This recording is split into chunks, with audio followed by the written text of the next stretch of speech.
नमस्कार मित्रांनो, काय चाललंय?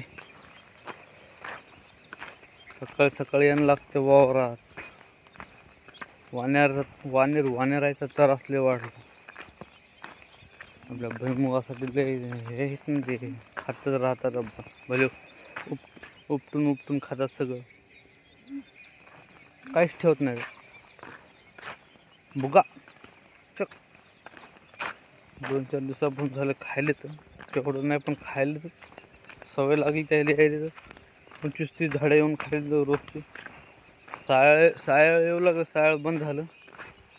आता वानेरच चालू आहे. वानेराचं रोज यायला लागते पहाटे.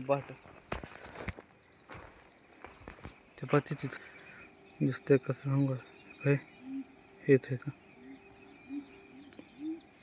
ते जवळ जाऊन जरा हॅट छू करणं लागते ना. ते येतात दुपार लोकच आपल्यावर रस्त्यानं रस्ता हाणतो. एकदा सांगतो तुम्हाला कुठं आलते आणि कुठं नाही. चला.